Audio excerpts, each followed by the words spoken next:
It was 10 degrees C on Christmas Eve, and my dad shoved me outside like I was nothing. One second I was at the dinner table, the next I was standing barefoot in the snow because I talked back. I watched them open presents through the window while my fingers turned numb and my breath vanished in the cold. I told myself it couldn't get worse until the headlights of a black limo cut through the storm. A woman stepped out, her silhouette sharp against the snow. My grandmother. The billionaire no one ever told me was still alive. She looked at me shivering, then at the house and whispered one word that shattered everything I thought I knew demolish. This is the night everything broke, and the night my life finally started. Before I share my story, I want to know you are here with me. Just say listening in the comments or let me know where you are. I love hearing how far my story can reach. Sometimes even the smallest connection can make a story feel heard. Thank you. And now, here's my story. And if you're new here, please hit subscribe. It means more than you think, especially to someone who grew up believing no one ever listened. My name is Axton Vale, and this is what really happened. The wind on Iron Hollow Ridge cut through my clothes like it was punishing me personally.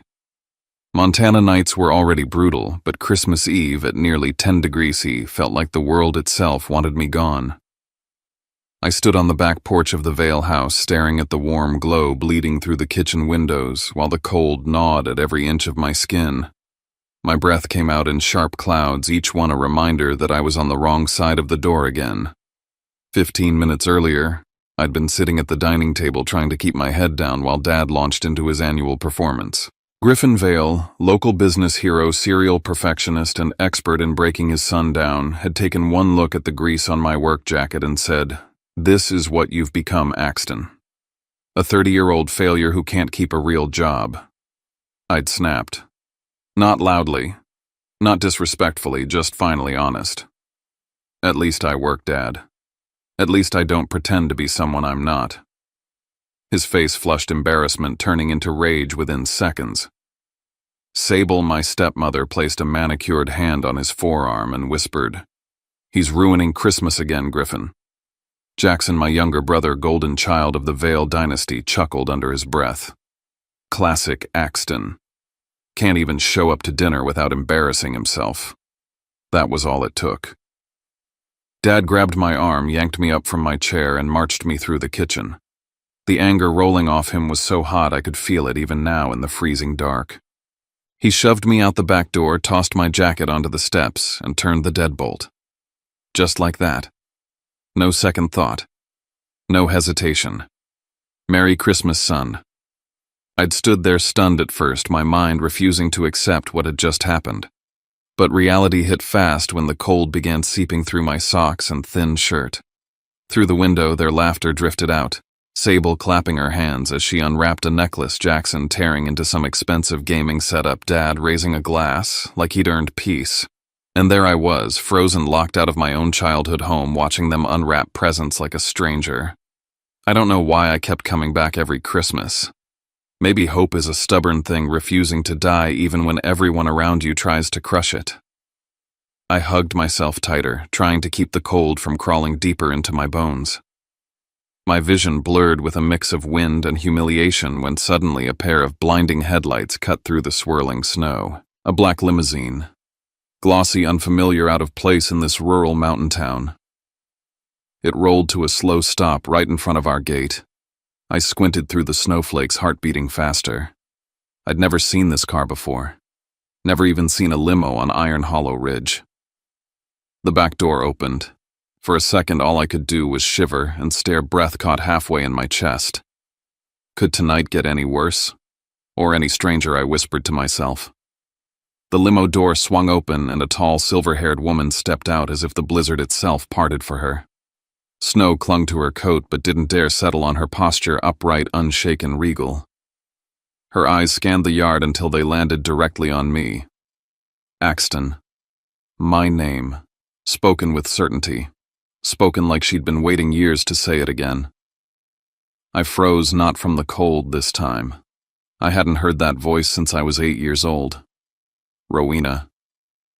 My voice cracked around the name. Rowena Sterling, my grandmother on my mother's side. The woman my dad insisted was gone dead or unfit depending on what story he felt like telling that year. The woman whose name was banned in the Vale House, whose blood ran in my veins, but whose existence had been erased. She walked toward me, her gaze sharp enough to cut through the dark. When she saw my trembling hands and snow-dusted hair, something changed in her expression, ice melting into fury. "What did they do to you?" she asked quietly, but her voice carried the weight of a storm. I didn't answer. I didn't have to. Her eyes slid past me to the warm, glowing windows where my family sat laughing. The anger that tightened her jaw was instant, raw, protective, terrifying. Then she said it. Words that made my breath hitch. "You never deserved this, Axton, especially not when you're the last rightful heir of the Sterling line." I blinked. Hard. What? But she wasn't done. "I've spent years trying to reach you," she said, her voice low. Letters sent back, calls blocked, addresses changed, every attempt erased. A cold spike of realization pierced through me, a different kind of cold than the snow. Dad had done that. He'd cut me off from her before I even knew I had a choice. My heart beat loud enough to drown out the wind as Rowena stepped past me, staring directly at the house I'd grown up in, the same house that had pushed me out into the snow without a second thought. Snow swirled around her boots as she lifted her chin toward her driver, a tall man in a black coat. Her voice was a blade, one single command: demolish.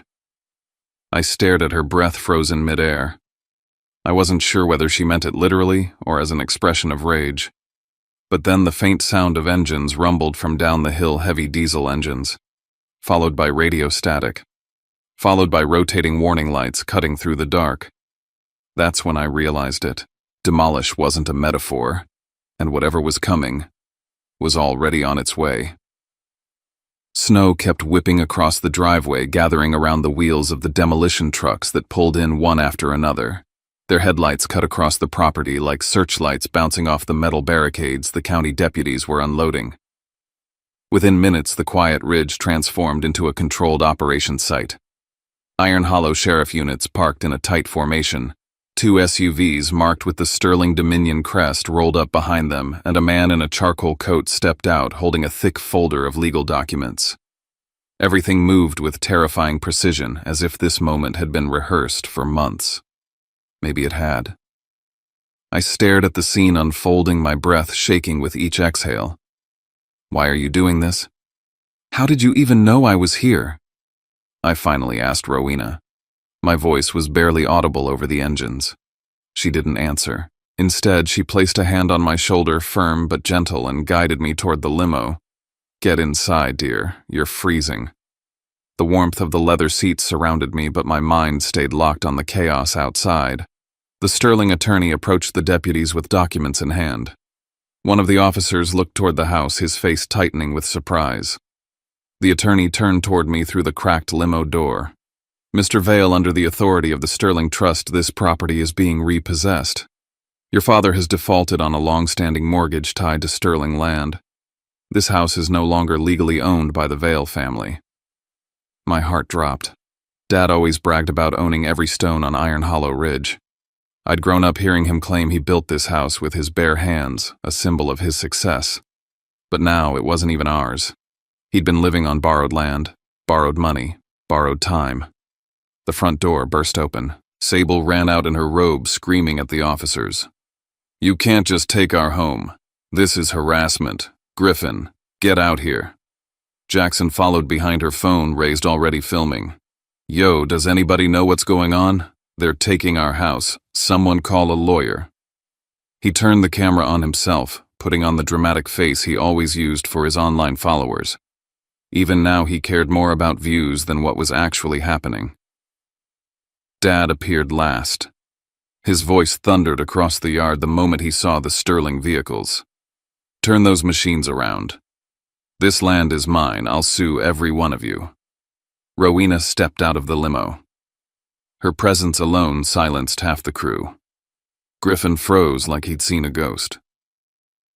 It's been a long time, Griffin. She said, her tone steady but edged with a history I didn't yet understand. You, he snarled. You have no right. You silenced me for 22 years, she cut in, and you siphoned sterling funds to prop up your failing projects. You kept my grandson from me, intercepted my letters, and forged documents tying him to your household, so nothing would reach him. You did all of that while pretending to be a respectable man. Griffin's face drained of color. Then came the denial, sharp and predictable. Lies. All lies. But his eyes kept darting to the deputies and the attorney men who weren't listening to him anymore. I watched my two worlds collide in front of me. The family I grew up with, loud and flawed and cruel, and the grandmother I barely remembered standing there with power purpose and a rage that felt like it had been waiting decades. My chest tightened. For the first time, I wondered just how many lies I had swallowed over the years. What else had Dad taken from me? What else had been rewritten? Then Rowena looked directly at me. You deserve the truth about your mother, she said. She didn't die the way he told you. The ground felt like it shifted beneath me. My mother's death was the one story I had never questioned, the one thing too painful to revisit. But now she was telling me it wasn't true. Before I could speak, the deputies finished taping up the property. A bright orange notice was stapled to the door. Sable screamed. Jackson kept filming. Dad tried to push past an officer and was immediately restrained. The house, my childhood home, was officially condemned. Rowena touched my arm. It's time to go. I stepped into the limo, watching through the tinted glass as the Vale house my entire life as I knew it was sealed off. For the first time, I understood that walking away might be the only way forward. And now I had to decide whether I truly wanted answers, even if they destroyed every memory I had left. The drive out of Iron Hollow felt unreal, like someone had lifted me out of my life and dropped me into another man's story. Snow blurred into white streaks outside the window, and the leather seat was too soft, too warm, too unfamiliar. My hands wouldn't stop shaking, not from the cold anymore, but from everything I had just witnessed. Rowena sat across from me, studying me with an expression that was equal parts relief and heartbreak. You're safe now, she said quietly. Safe. I didn't even know what that meant anymore. We flew through the night toward Aspen, Colorado, where the Sterling estate loomed like something out of a world I had never belonged to. Massive iron gates opened without hesitation. The driveway stretched longer than the entire street I grew up on. The house itself, no, the mansion, rose behind the pines, glowing gold against the snowy mountains. I stepped out of the limo, feeling like an intruder. Inside, everything was polished stone, warm lighting paintings worth more than anything the Vales had ever owned. Staff moved respectfully around us, as if this moment had been anticipated for years. When we finally sat in a private study, I asked the question that had been burning through my mind since she appeared in Iron Hollow. Why did you stay away? Why didn't you fight harder to see me? She didn't hesitate. I did fight Axton. But every time I came close, Griffin threatened to report me for harassment, threatened to take you away, threatened the authorities with fabricated accusations. He told me he would have you placed in foster care if I tried to contact you again. My stomach twisted. He said, talking to you would ruin my life. She closed her eyes briefly, gathering herself. He ruined it by keeping you from your own mother's family. I leaned back, breath trembling. Every truth she gave me carved deeper into the foundation I'd been raised on. Then she opened a locked drawer and slid a document binder toward me. When you turned 18, she said you were supposed to receive access to the Sterling Legacy Fund, a financial trust valued at more than $300 million. My mouth went dry.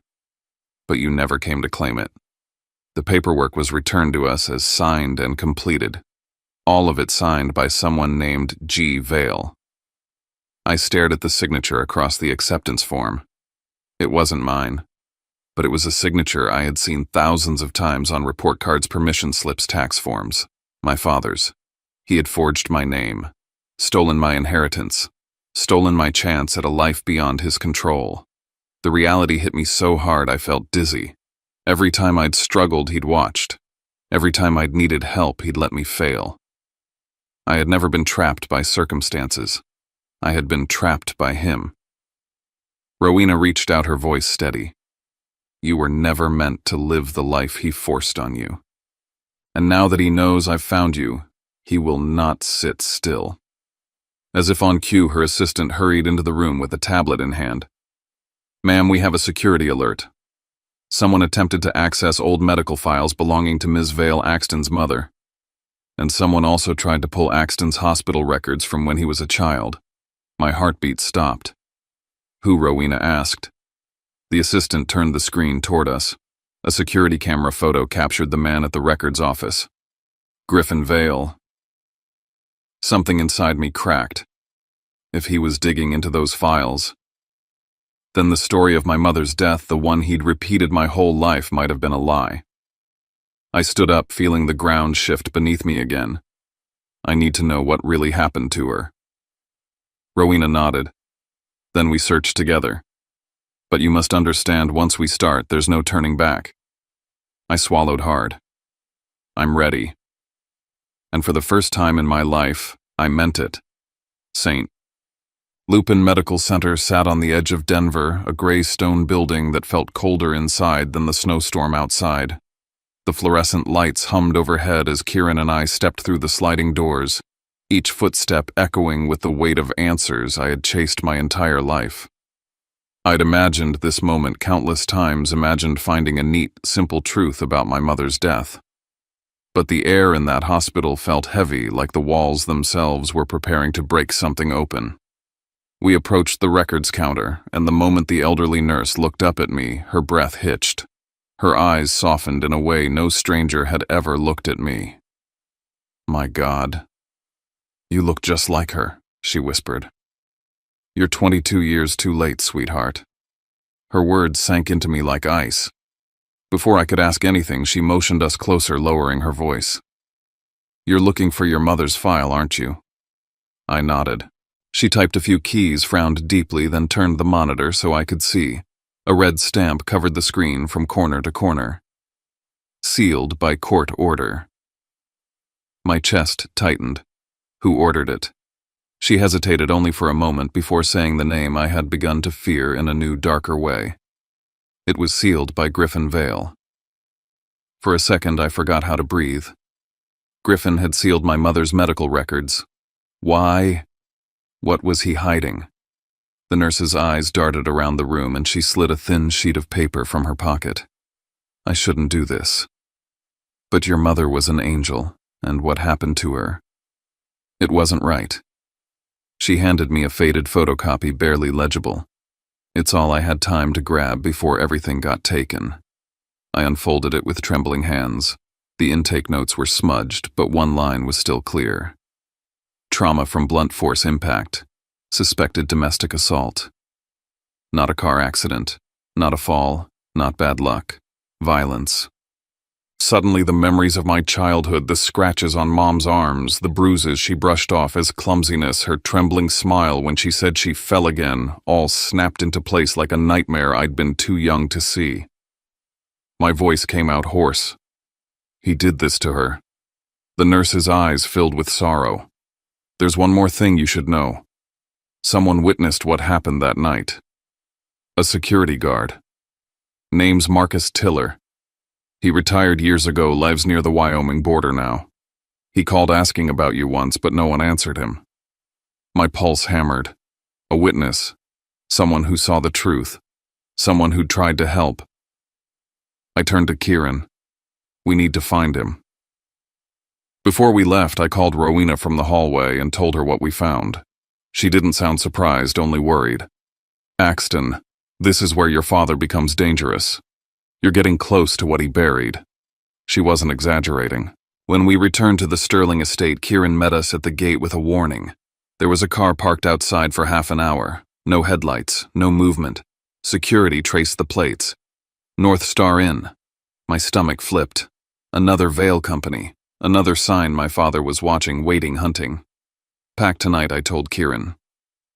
We drive to Wyoming before sunrise. Because now I knew Griffin wasn't just hiding the past. He was willing to bury anyone who tried to uncover it. We left Aspen in the dead of night, the mountains towering above us like silent giants as we drove over frozen passes. The heater blasted on high, but my hands wouldn't stop shaking. Every mile toward Wyoming pulled me deeper into a version of my family's story that terrified me. I wasn't just chasing answers anymore, I was chasing the truth about the man who raised me, the man who might have killed my mother, the man who had spent decades making sure I never learned the truth. By dawn, we reached a stretch of snowy flatland dotted with old ranch houses. Marcus Tiller lived in the last home at the end of a gravel road, a small wooden cabin with smoke curling from the chimney. When he opened the door and saw me standing there, his expression collapsed into shock. "You're her boy," he whispered. "You look just like Lily." Hearing my mother's name spoken so gently nearly broke me. He invited us inside, and as we sat near a crackling stove, he began to talk. His hands trembled as he reached for a cup of coffee, but his voice was steady, too steady, like he'd rehearsed this moment for years. "I saw it," he said. "I saw what he did to her." My breath caught. He continued. "Your father pulled her out of the car, screaming. She begged him to stop. He shoved her hard. She hit the pile of lumber behind the maintenance shed. I ran toward them, but he threatened me. Said he'd have me locked up if I interfered. She was bleeding, but alive. He dragged her back into the car. Drove off. Every word felt like a blow. I forced out. She didn't die immediately. Did she?" Marcus looked down at his hands. "No. She made it to the hospital. She was conscious. She kept saying one thing over and over to the doctors and the nurses." He took a long, shaky breath before meeting my eyes. "She begged them to protect you." My throat closed up. She told them he couldn't control his temper, that she was scared what he'd do to you if she wasn't there anymore. Kieran and I sat frozen as Marcus continued. But then Griffin came. He claimed he was her medical proxy, pulled out paperwork, threatened a lawsuit. Within an hour, everything changed. Her chart, her diagnosis, the official report. I felt sick. "So the accident story bought and paid for," Marcus said. "The doctor who signed off on it. Well, you should hear this." He reached into an old metal box and pulled out a tiny recorder. "I made a copy before they erased everything else. Been keeping it safe in case you ever came." He pressed play. Static crackled, then a man's voice, shaky, nervous. "Griffin, I did what you asked. No one will question the file." Then my father's voice, colder than I'd ever heard it. "Good. Because if anyone connects me to what happened, I lose everything. And that boy, he's mine to raise, not hers." My stomach lurched. And then, the faintest whisper. A woman's voice. Weak, fading, but clear enough to shatter me. "Don't let him near Axton. Please, Gus, save my son." My mother's last plea.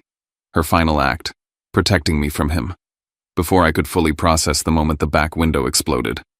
Glass rained across the room as a rock thudded onto the table with a note wrapped around it. Kieran reacted instantly, pulling me low. Marcus peeked toward the woods outside. "They found me," he muttered. I knew this day would come. A shadow fled into the trees, someone moving fast, too familiar. One of Griffin's men. We didn't wait. Marcus urged us to go before more cars arrived. Kieran and I sprinted to the SUV, snow kicking up beneath our boots. For the next hour, we drove in tense silence, checking the mirrors, constantly unsure if we were being followed. The recording sat between us, heavy as a bomb. Every word I'd heard rewired something inside me. My mother hadn't abandoned me. She hadn't been weak. She had fought until her last breath to keep me safe from him. By the time Aspen's lights came back into view, I wasn't the same man who'd left. Rowena met us at the door, reading my expression before I even spoke. "It's time, isn't it?" she asked. "Yes," I said, "for the world to know what he did." She nodded once. Then we prepare for the Sterling Dominion Gala. The night I was thrown out of my house in the snow, I was nothing but a son begging for scraps of love. Now I was a man with the truth sharp enough to end the Vale legacy forever. The night of the Sterling Dominion Gala felt unreal from the moment I stepped out of the car.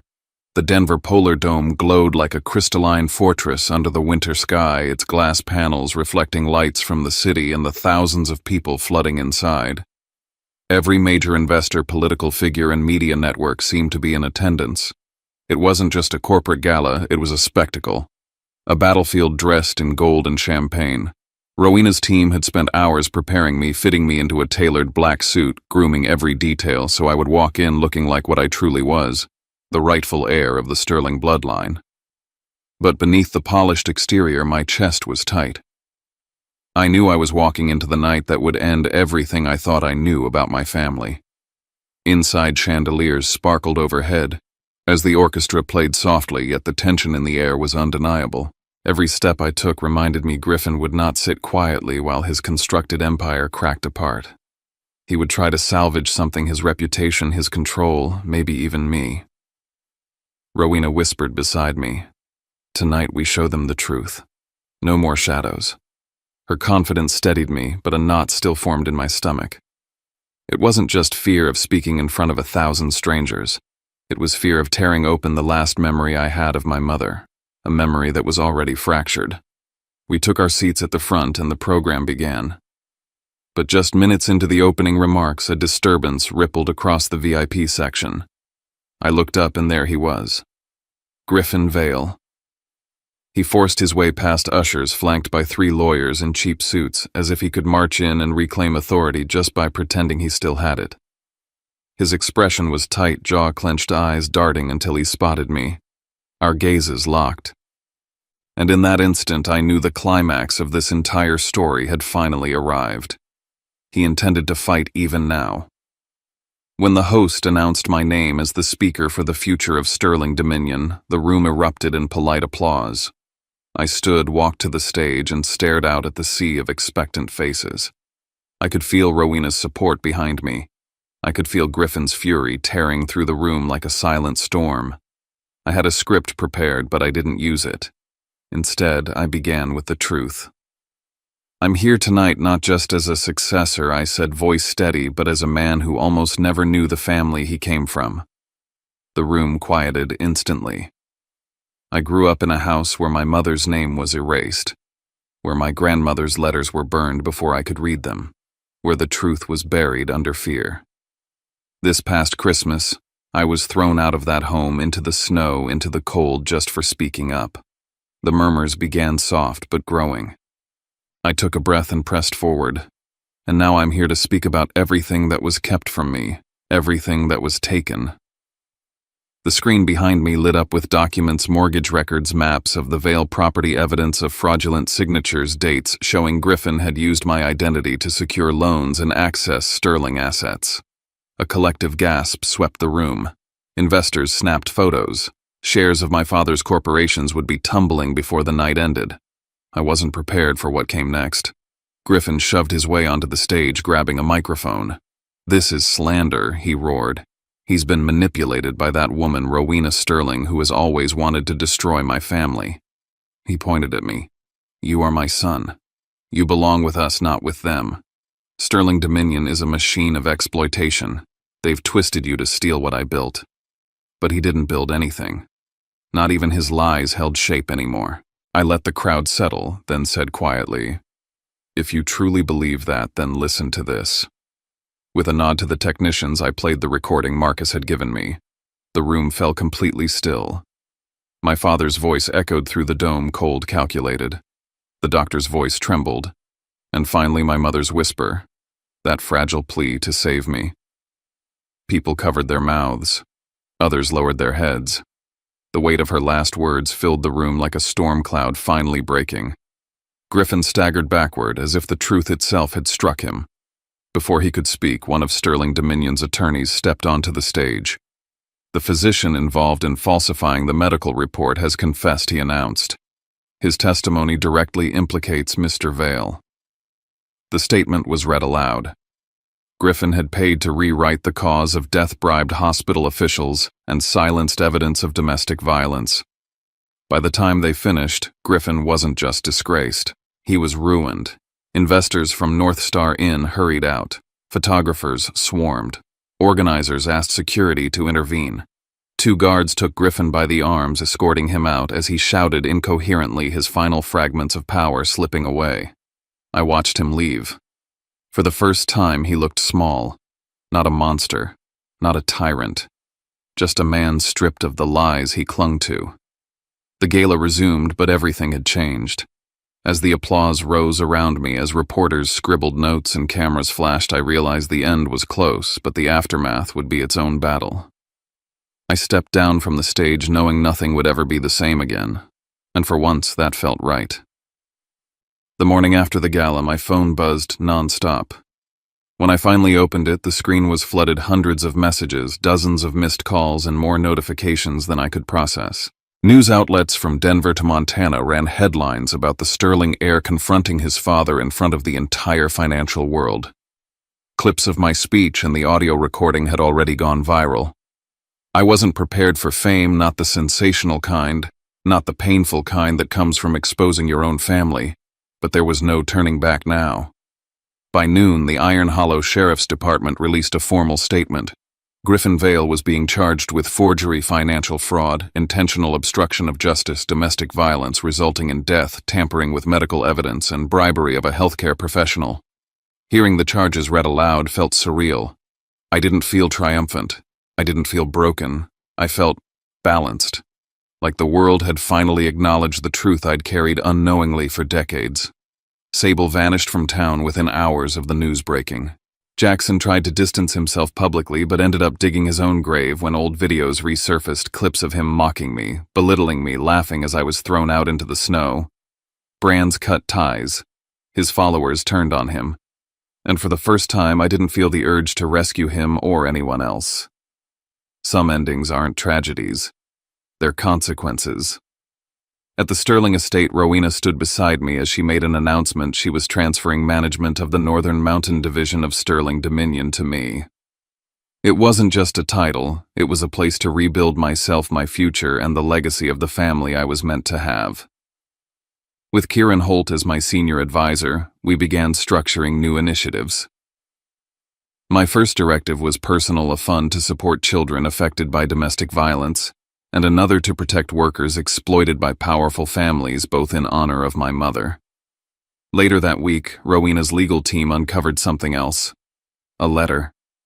A letter my mother wrote to Rowena days before she died but was intercepted and never delivered. In her handwriting, she wrote about wanting to leave Griffin, wanting to take me and return to Aspen where she and I would be safe. She wrote about fear. She wrote about hope. She wrote about love.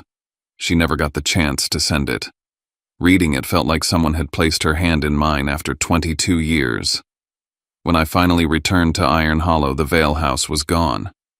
In its place was a vast empty lot covered in frost. I stood there for a long time, feeling the ache of my childhood and the freedom of my adulthood colliding inside me. I decided then to build something new on that land, a community center named after my mother. A place where protection, support, and dignity would always be given freely. Back in Aspen, life slowly reshaped itself. I shared dinners with Rowena, laughed more with Kieran, and found quiet moments to breathe again. For the first time, I felt like part of a family, one built on truth rather than fear. In the end, I understood something deeply. Family isn't defined by blood. It's defined by who stands beside you when everything falls apart. My journey wasn't about revenge. It was about reclaiming the truth, honoring my mother, and taking back the life that should have been mine all along. And every time I look back at that freezing Christmas Eve, the night I was thrown into the snow, I realize it wasn't the night I was abandoned. It was the night I was found. In the weeks that followed, I found myself walking through a life that finally felt like my own. Some mornings I still woke up expecting the weight of the past to crush me, but instead I felt something unfamiliar, quiet, space, a kind of freedom I never believed I'd earn. And in that quiet, I kept imagining what my mother would have said if she could see me now. I think she would have told me that survival is only the first step and that rebuilding is where the real strength begins. I've learned that healing doesn't always come in dramatic victories. Sometimes it comes in the little choices, showing up for yourself, choosing truth over fear, refusing to carry the shame someone else placed on your shoulders. And while nothing can change what happened, I've accepted that the past doesn't have the right to dictate my future. I get to decide who I become now. If you've followed my story up to this point, I want you to know something. No matter how lonely your life has felt, no matter how many years you spent believing you were the problem, your story isn't over.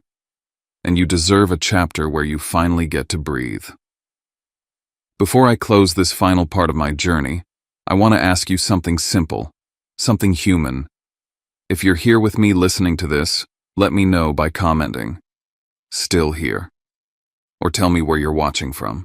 It means more than you realize to know that someone out there hears this story, not as gossip, not as entertainment, but as a reminder that truth matters and that people can rise even after being broken. And if this story resonated with you, if you felt even a small piece of your own life reflected in mine, I hope you'll consider subscribing to the channel. Your support helps stories like mine continue to reach the people who might need them most.